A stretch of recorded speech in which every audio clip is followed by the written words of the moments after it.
This is the Late Round Podcast with your host, JJ Zacharisa.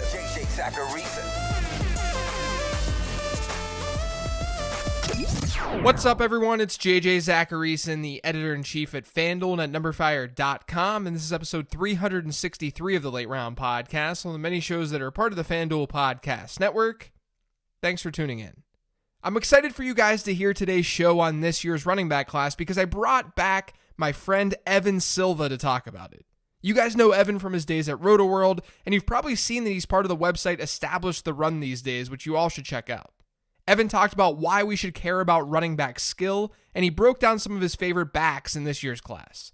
You're going to walk away from our discussion having learned something new. Now, before getting into the interview, I just want to let you guys know that even with the NBA on hold, there's still plenty of NBA action to be had on FanDuel. Some of the league's top players will be repping their teams and battling it out in esports, and FanDuel is giving you a chance to get involved with its eHoops player tourney props pick'em. All you have to do is answer 8 questions about the day's matchups, sit back, and watch the game unfold. They'll be playing for bragging rights, but you'll be playing for a share of the daily $5,000 prize pool. For more details, visit FanDuel.com or download the FanDuel app today. Now let's listen to Evan talk about this year's running back class. So Evan, if running back replaceability in the NFL is high, or if the running back position doesn't matter a whole lot in football, why should we even care about how talented a running back prospect actually is? I think it's good. Well, first of all, quote unquote talent is a very nebulous term. What does that really mean? And I think that that's the foundation of the question. Before landing spots have been locked in for this running back class, I think what's more important than the nebulous term talent is trying to determine skill sets, where running backs win, where they lose, their strengths, their weaknesses. And I think that we've determined at this point that running backs that get dropped into high opportunity plus environment situations are generally going to succeed, and vice versa. Mm-hmm. And running backs that are drafted higher in the draft are going to get more opportunities to succeed, and they tend to be a little bit better. And running backs who catch passes in an increasingly pass-heavy league are likelier to succeed. So I think it's less about defining quote-unquote talent and more about trying to define skill sets, especially until we know the landing spots for each running back, and we could do analysis with that additional information. Yeah, I'd argue that it extends even past, just the simple prospecting. I mean, we're looking at how talented these running backs are performing in season as NFLers because we want them to climb their depth chart, right? Even if we think that their particular skill sets aren't that good, or if we, if the consensus believes that a skill set is good, and then the coach believes that, and we see that, even though we don't necessarily see the impact that a running back is making, to a team's bottom line, then we know that player can still elevate himself. I think a good example is Aaron Jones. He was someone who I think we both were on whenever they drafted him, at least ahead of Jamal Williams. And we saw his rise within that depth chart because he's just the more talented player in general, even though the bottom line with Aaron Jones in and out of that lineup might not be super, super impactful. Yeah, and if I recall correctly, they took him after Jamal Williams. They did. Yeah. Right. Yep. And we knew that he was more explosive. Part of his skill set was that he was a legitimately explosive back. Part of his skill set was that he caught a bunch of passes in college, or he caught enough passes. And, the opposite was kind of true for Jamal Williams, who was a guy that got praised for his pass blocking, which, that's nice to have in your back pocket, but that shouldn't be one of your greatest strengths, and really wasn't explosive. And, he was all right in terms of his receiving numbers in college, but I think that it was clear that Aaron Jones did have this superior all-around skill set. And by that same token, I think you could say that we knew that he was more talented than Jamal Williams. Yeah. Speaking of explosive players, you have 2 guys at the top of a lot of draft boards, one of them being an incredibly explosive player in Jonathan Taylor, one of them being DeAndre Swift, who has a lot of athleticism as well, obviously not to Jonathan Taylor's degree. But those are the top 2 consensus backs right now. I'm curious where you land with those guys, and I'm also curious if data is a big part of that evaluation. Yeah, so my sense is that the NFL is higher on DeAndre Swift than we are, and maybe a lot lower on Jonathan Taylor than we are. And I think that there are a lot of reasons for that. And I mean, I could go on and on about it, but I think that it starts with where they played college football. Right. And, I'm not really a subscriber to the theory that, oh, this running back played at this school, so downgrade him for that. This running back played at this other school, upgrade him. He must be great. There's been a lot of success among the Georgia running backs recently, and the level of success for running backs coming out of Wisconsin has been lower historically, with the exception of Melvin Gordon, and James White has been a guy who probably outplayed his draft position. Yep.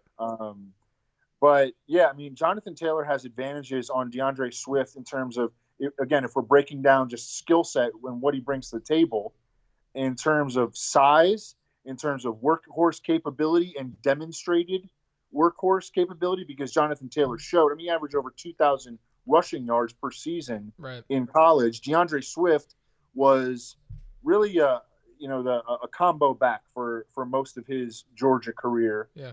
In terms of speed score, Jonathan Taylor has an edge on DeAndre Swift, and I thought that he took a big step forward as a receiving back in his final season at Wisconsin.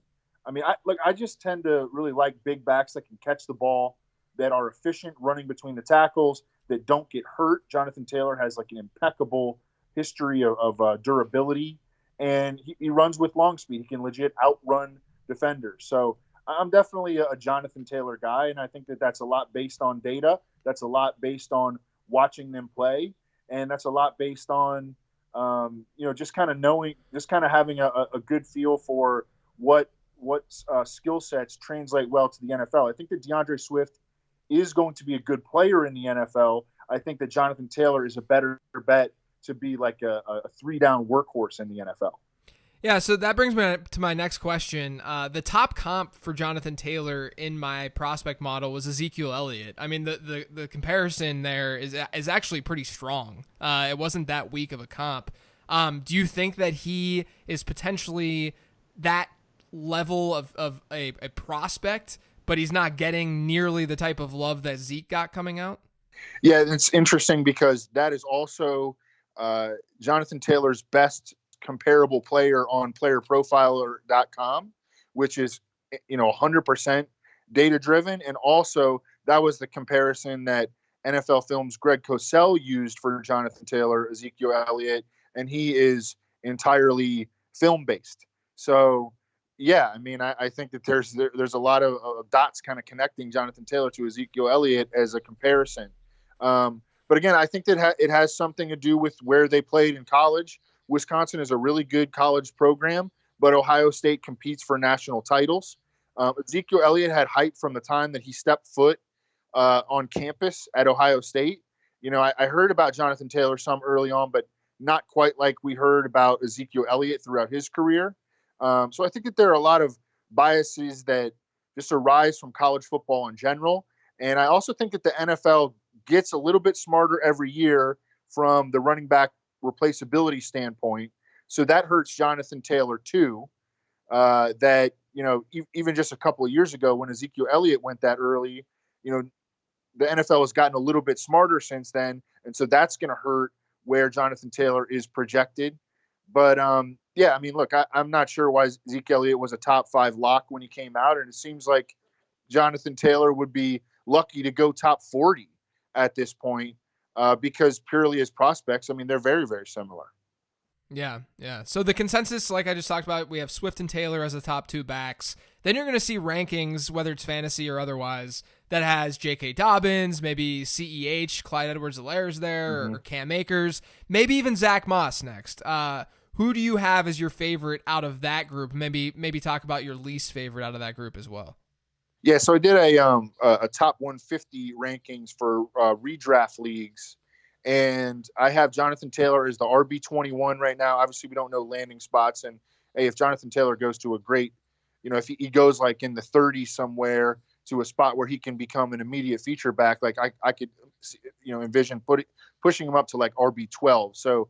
Right, we're very early right here. I have DeAndre Swift as RB23, and then I have a big gap, and then Clyde Edwards-Helaire at RB34, then J.K. Dobbins at RB35, and Cam Akers as RB45.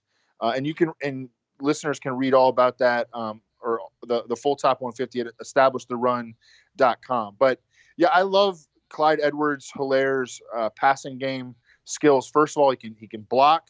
He's an excellent leak out route runner, and I think he can run between the tackles. I think that there's some Maurice Jones-Drew to his game a little bit. I don't care at all about his height. I prefer my running back shorter, and he's 207, so he's not small. He's just short. So I don't consider that a weakness. And look, I think that a lot of it is going to depend upon exactly where in the draft he goes, because after he ran 4.6, then I think that could negatively influence where he is actually taken in the draft. And the further down the draft that he is taken, the less likely it is going to be that he is considered an immediate feature back. So I want to see him go maybe in the 50s or 60s, and I'll feel a lot better about Clyde Edwards-Hilaire. Yeah, I think that makes a lot of sense. The other thing too, of those guys, to me, I mean, you mentioned it too. I think he has the best receiving skill set of those guys, arguably in the class. But the one interesting thing with him, if you're drafting before the draft, if you're doing a rookie draft before the NFL draft happens, he seems like a safer bet in general because he might not be as landing spot dependent to give you a floor. He's landing spot. That's true. He's landing spot dependent to give you that ceiling, as you just noted, that he might not have that or be able to be a workhorse right away because of what he did at the combine, and if he does slip. But I do think that if you're drafting before the NFL draft happens, you're getting a player who's at the very least going to be a high quality satellite back. Yeah, absolutely. I'm hoping that he gets an opportunity. Obviously more like what Maurice Jones-Drew got, and less like James White. Yeah, exactly. One interesting comparison that from Daniel Jeremiah was to Austin Eckler, and Austin Eckler is a guy that really functioned as a lead back. I would say, not a feature back or a workhorse, but as a lead back this past season, and kind of showed the lead. And I think that their skill sets are similar. So you talked about CEH's size. That's not a big concern to you. Are you concerned at all about J.K. Dobbins' weigh-in at the combine, given he was under 210? A little bit, because I think that his game is different than Clyde Edwards-Hilaire, who caught 55 passes last season. J.K. Dobbins did catch 71 in 3 years at Ohio State. So, that's pretty darn good receiving production for a college running back. But I think that his game is different because he's more of he's less of a versatile flex route runner than Clyde Edwards-Hilaire, or you can employ Clyde Edwards-Hilaire like Austin Eckler on at different areas of the field. J.K. Dobbins is more of a traditional running back, and so I would have liked him to be a little bit bigger. I mean, under 210 pounds, as he sort of profiles theoretically as a workhorse back, and I would have liked to have seen him in maybe the 214 to 219 range. So I do think it's a little bit of a concern. We have no combine numbers on him aside from the bench press, but I think he's a good football player, and I think that he's probably going to go on day 2, and he definitely checks the box for production. But yeah, I mean, I think that's one of the red flags on his resume. Is could he max out as a No-Sean Moreno sort of running back? Because he's a little bit on the small side, a little bit, yeah. Another thing that happened at the combine was Zach Moss's not so fast 40 time.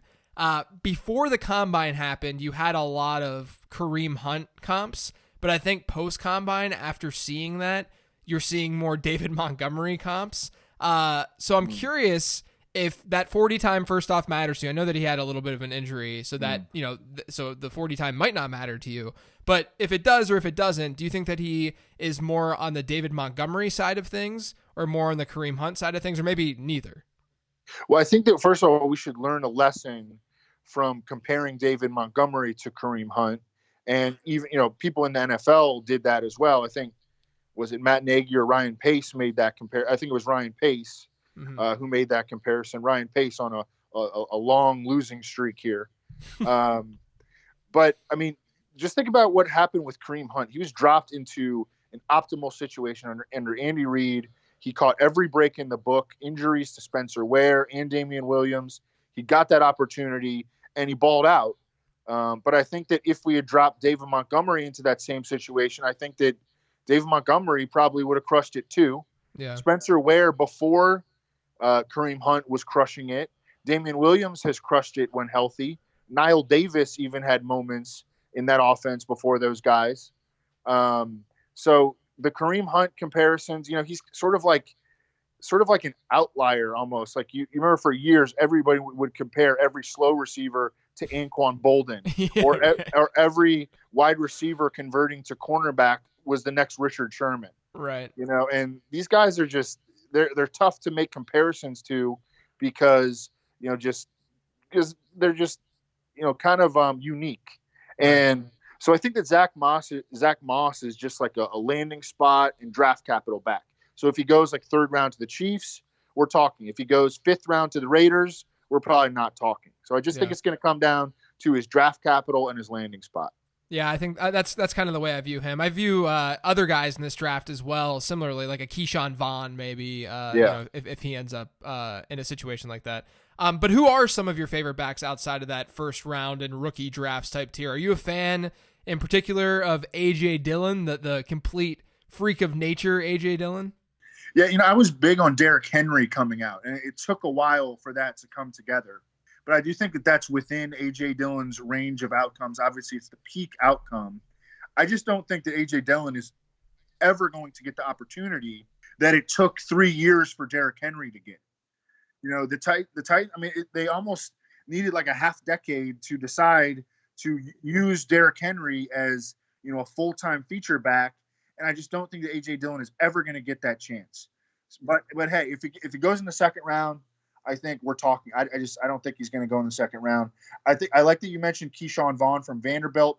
I think he's pretty interesting. He's got a feature back build, a little bit even more so than J.K. Dobbins at 5'10", 214. He caught 66 balls in college. He averaged 6.5 yards per carry over his final two, playing in the SEC. I think that when you watch him, he looks like a guy who is solid in every phase, but not like a sort of maybe a jack of many trades, but not necessarily a master of one. But he's a good athlete with good size. He ran 4.51 at 215, 214, and he could catch the ball. So, I think he's another guy that's going to really come down to landing spot and draft capital. But I absolutely have optimism right now on Keyshawn Vaughn, and I think that he could be a sleeper depending on where he goes. Totally with you. He's actually, before I input draft capital into my model, because obviously we don't have draft capital yet, but he's actually my number 2 running back in my model right now behind Jonathan Taylor. Wow. Yeah, that's how good his numbers were at Vandy.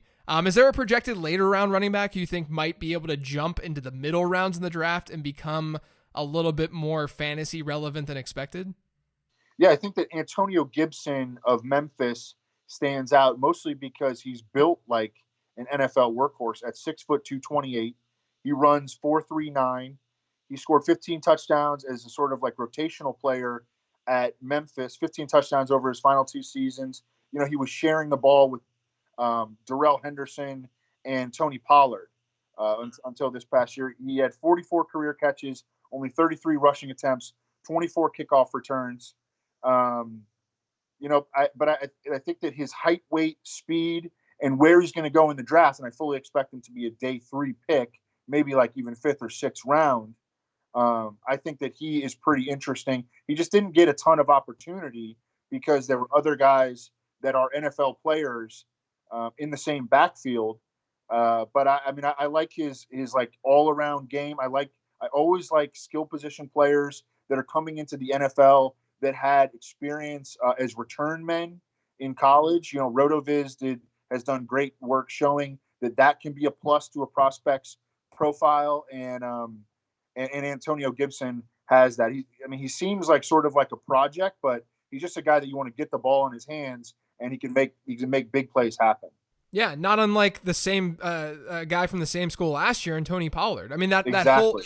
that whole backfield, that whole team over the last couple of years has just produced these like ultra efficient, really athletic kind of hybrid players. But if you can get a creative offensive coordinator to do something with those guys, they could maybe be pretty relevant in fantasy. Any other running backs who we haven't talked about that you don't think are getting enough love in the class? I think that if we're digging a little bit deeper, Darrington Evans from Appalachian State. Yes. He's 203 pounds. So that's average size, but he ran 4.41. He did 20 reps on the bench.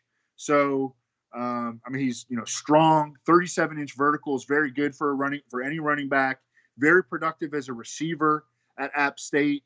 I think he's probably a role player in the NFL, but I think that he could be a quite good one depending on if he is able to land in a spot where he can get some opportunities.